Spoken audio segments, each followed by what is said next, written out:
2 weeks ago, I covered Sonic Lost World on the Wii U after a year-long gap between it and my previous main series Sonic video, but we're back, relatively quickly, to talk about more Sonic games. Like I did for Sonic Unleashed, Colors, and Generations, I'm covering the handheld version of Sonic Lost World that was released on the 3DS before we continue on with the following games. Lost World being a game that, on console, was very underwhelming, both at the time of its release and to this day.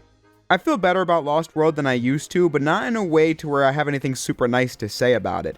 It's a finished game, and in fact might be the most polished 3D Sonic game of all time, but it just didn't capture the imagination much. Not that this should be a requirement for the game to be good, but man, that game was bland. Now, Lost World on Wii U is a game I've played a couple times since it was released almost 10 years ago on Wii U, but its alternative on the 3DS is actually one I've never played before. For starters, by age 13, the need to digest every alternative version of the new Sonic game was really lowered. Secondly, I never heard good things about this one. Sonic Lost World on 3DS is definitely one of the most infamous Sonic games of the last 10 years, being one that most fans regard as a waste of potential and a frustrating one at that via its numerous baffling design choices. Before it came out, people were interested in trying this one because it was going to be the first 3D Sonic game released on a handheld, something Generations on 3DS or even the Sonic Rivals games on PSP before this could have done, but opted not to. So the 3DS version of Lost World was trying something new. But I never had an opinion on it because of the fact that I never played it. All I could tell was that it didn't look particularly fun in what I saw from the Let's Plays and reviews coming out for Lost World at the time. And I already didn't like the Wii U version anyway, so an even worse Lost World was something I especially didn't need to experience. It looked like it would make you tear your hair out.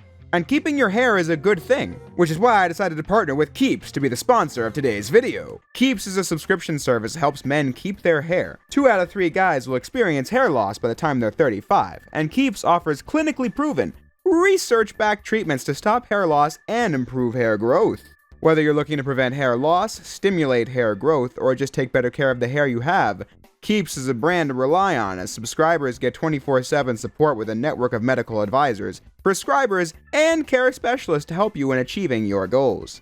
Each plan comes with a full year of unlimited messaging so you can always have your questions answered. Some before and after shots are on the screen right now, as most Keeps customers notice results within 6 months of starting treatment. Hair loss stops with Keeps.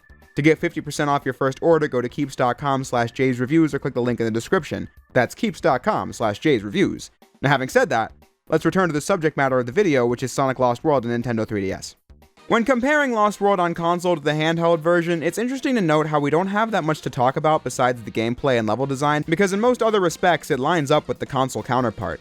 Each world still has 4 levels to play in, all of those worlds are the exact same as the console original, and the story is also 1-to-1 with the Wii U game as well. This game just uses and heavily compresses the cutscenes from the console version and then plays them at their respective moments in the story. I guess this goes to show that the developers at Dimps had a better grasp on the 3DS hardware since, like I said when talking about Generations 3DS, that game used none of the 360 cutscenes, instead reinterpreting the story like Colors on DS had done. Although maybe it was just easier to use the cutscenes from Lost World on Wii U because those were already pre-rendered video files anyway, so therefore it's a compression upon a compression when the cutscenes in Generations were mostly in-engine. So they'd have to compress them from there. Still, it doesn't quite make sense why they didn't use the pre-rendered scenes that the console Generations had for its handheld release, but that's neither here nor there at this point. In terms of the gameplay, Lost World 3DS technically plays like the console version. Sonic still has 3 speeds controlled by a run button. He uses parkour in almost the same fashion as the console game, only now spin dashing keeps your momentum going forward rather than moving upwards. Parkour in general is used much more often in dedicated segments as opposed to the console game where it was optional more than half the time. And in terms of combat, Sonic's kick attack is a ranged move rather than something you get up close and do, which I think better distinguishes the homing attack from the kick anyway. But the best element of all would be the spin dash. I said I found it satisfying to do in the console version, but found it annoying how landing from a double jump canceled the spin dash, when a spin dash with the infinite duration combined with the distance of the double jump would have been fun to use. In Lost World 3DS, this is actually how it works. So I have to say I was pleasantly surprised to see that, and felt it was as fun to use as I had anticipated. But the trade-off with this is that Sonic handles much worse on the ground than he did on Wii U. In that version, Sonic moved very stiffly when turning, and it was pretty awkward. But on the 3DS, they instead made Sonic fly in whatever direction you were turning in while running, which makes precise movement while going fast a real nightmare. Therefore, walking becomes much more useful in Lost World 3DS than it was on Wii U, where I almost never went at the lowest speed. Lost World 3DS is an interesting game to compare to the console version since it, in many ways, takes everything I didn't like about the Wii U game and makes it far worse. For example, the combat. I thought the kick attack and the charged homing attack only served to slow the pace down on Wii U, but on 3DS it's even worse since numerous stages will have a big mini-boss that requires you to wait around for their attacks to be completed before you can stun them and then wait for the charged homing attack to fully power up, which takes even longer than it did in Sonic Team's version. The multi-homing attack also gets you into trouble frequently because it will target enemies and objects that aren't even in your line of sight, which puts you at the risk of taking damage or dying, like this glorious moment from a 2D segment in Frozen Factory.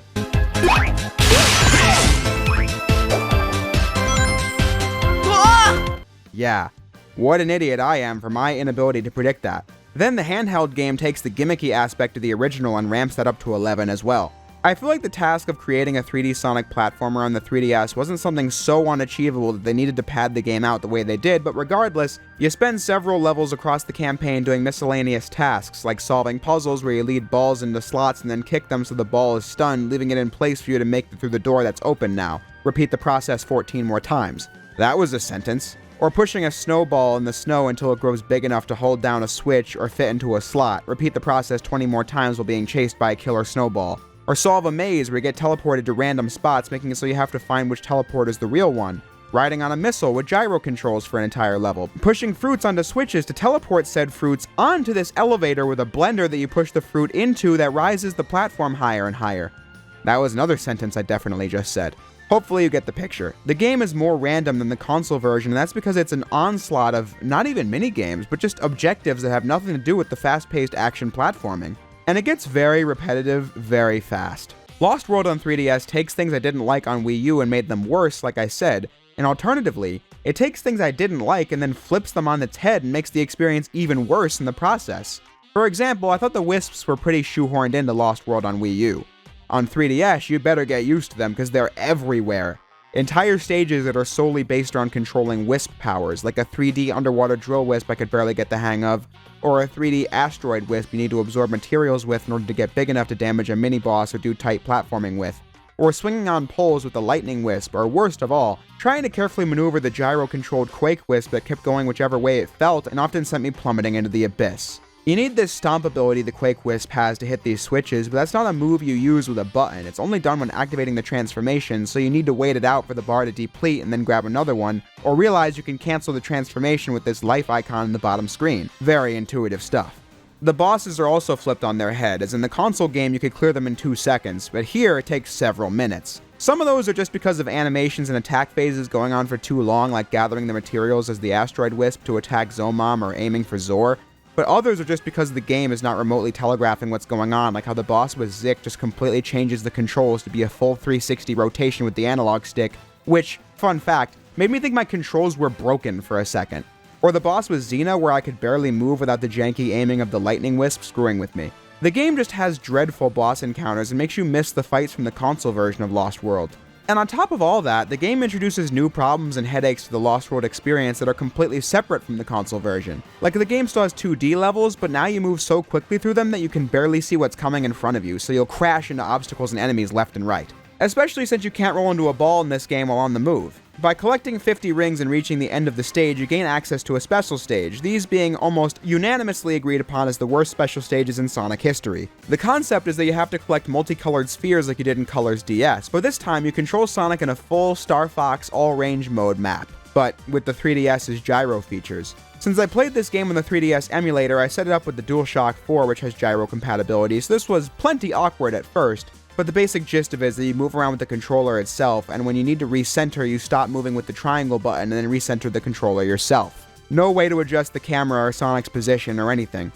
Once you figure that out, you can get through a few of these stages, but again, it's really awkward and unintuitive. And if you're playing on a real 3DS, you'll spin and rotate around looking like a complete moron. How anyone is supposed to play like this when on a bus or if you're a kid in the back seat is beyond me. I gave up at Special Stage 5 because the patterns the spheres were in, combined with the short time limit, just made it a nightmare to play that might just give you motion sickness. But the flaws don't end there. The 3DS game still has only 4 levels per world, and one of them is just a boss fight. So with 3 real levels per world, how does the game make space for all these gimmicks they repeat over and over? Well, the answer is making the levels go on for eons. You might spend 5 minutes getting lost in the maze of desert ruins, but then spend 10 more minutes dodging lasers and fighting mini-bosses until the stage finally relents and just ends. This being a game-wide issue where levels, whether they be standard platforming or some bizarre gimmick, just overstay their welcome to the max. It seriously took me over 18 minutes just to clear the first 2 zones of Frozen Factory, because it was like 4 levels rolled into one. Standard gameplay, snowboarding, switch puzzles, 2D elevator rides, like did they think that was overkill? Did this game have to be 5.5 hours? Generations 3DS lasted only 2. And even if you didn't know what you were doing, a skilled player could clear that game in a day because it's very simplistic. That game felt undercooked and should have had more meat in its bones by maybe 30 minutes. But this game is just a marathon. Every zone I said out loud, well, at least I'm through the worst of it. And then my friends laughed at me because every single one introduced some crazy new gimmick that really stretches that playtime out. The game gives you 15 minutes to clear Silent Forest Zone 1, and I timed out. In the end, taking 23 minutes to beat the stage. If you're creating a ticking clock for a Sonic game and you even need it to go towards 20 minutes, I feel like that's when you should be taking a step back and asking yourself if that was really needed. And here's the thing. I'm sure with a second playthrough, Lost World 3DS would be much easier to play. I've seen examples of that on the channel just recently, but I think this argument is a slippery slope. I find a lot of reward in getting better at games and finding them way easier as a result. So many of my videos have discussed that effect. However, what makes this a slippery slope when considering my thoughts on a game is that this is true for every game. Just look at my video on Sonic 06. One of the core points was that as a kid, I played the game so often that I'm just adjusted to the crap factor, so therefore I won't have a super terrible time with it. However, I don't say, and never said, it was a good game, because when looking at its execution of the most basic elements of game design, it flopped. But even off-screen, games I used to say negative things about in passing are games I found enjoyment in when playing them again. Every game gets infinitely simpler the more you play it, but on that note, not all become more fun. In order for me to even want to try to get better at a game, I have to enjoy the experience to even the slightest of degrees. Now, that's the subjective part, because if you think this game is fun enough to come back to, that's just how you felt, and your experience going up from there is logical. In my case, words can't do justice to how much I hated this game. I mean that without hyperbole. I felt like I was trapped in purgatory playing this game, yet I still feel like the script hasn't captured the extent of that feeling. I thought every level sucked and went on for an eternity. I thought every gimmick it introduced was trite and that the game handled like a prison toilet. So needless to say, I'm never playing this game again for the rest of my life. Definitely one of my new least favorite Sonic games, which I guess brings up the discussion of how it ranks compared to other Sonic games I've branded with that title. And I can say this, it's tricky. When looking at this rating system I mentally divide games up with, I think it's a shoo-in for the E tier. However, I hated it enough to where I want to slap that F on it. But like I said when I introduced the F tier in the Sonic Freeriders video, I don't want to go around handing F ranks out like candy. It's reserved for the worst of the worst. Let it be known that I'm still unsure of where I'd actually rank it. Just know that it's one of these bottom two. A truly soul-devouring experience. The biggest shame of all being how this was the note that Dimps went out on for developing Sonic games. This is a company that during the 2000s was seen as one of the few bright spots in terms of Sonic, providing the Game Boy Advance with the excellent Sonic Advance lineup, and the DS with the quality Sonic Rush titles, alongside Sonic Colors on DS, which is more or less a sequel to those. But with their last few games, they were either really mediocre like Generations 3DS and 4 Episode 2, or just trash like Episode 1 and Sonic Lost World. Lost World on 3DS being, like I said, their last Sonic game. If you like this game, more power to you. Reading the comments on my Lost World Wii U review, and by seeing the climate on YouTube, it seems some people do like Lost World 3DS even more than the console version. I personally don't see it, but again, more power to you. I'm pretty sure this version sold more copies than the Wii U version did, kinda like the Wii version of Sonic Unleashed that Dimps also made that went alongside Sonic Team's version. So a lot of people remember this one well. If you are in that camp, feel free to share why below. Since I'm with the seemingly majority in thinking this one was just fundamentally missing the mark. That's pretty much all I can say in regards to this game. I thought it sucked, and I think it's a shame that Dimps didn't get the chance to do another game and maybe redeem the legacy they have left behind in the series in their final few entries. But otherwise, it's not super relevant to the history of Sonic like in 06 or, the next Sonic game I'm going to review, which would be Sonic Boom! Rise of Lyric on Wii U. Spoilers, I actually never beat this game back when it came out for reasons you'll find out when that review drops in a few weeks. I'm sure it will be interesting indeed. But of course, we can't directly do that next because, do you know what month it is? It's September of 2022, the 20th anniversary of Sly Cooper. I gotta celebrate. So I hope you look forward to seeing that. And in the meantime, I'll say what I always do. Thank you all for watching, and I'll see you next time.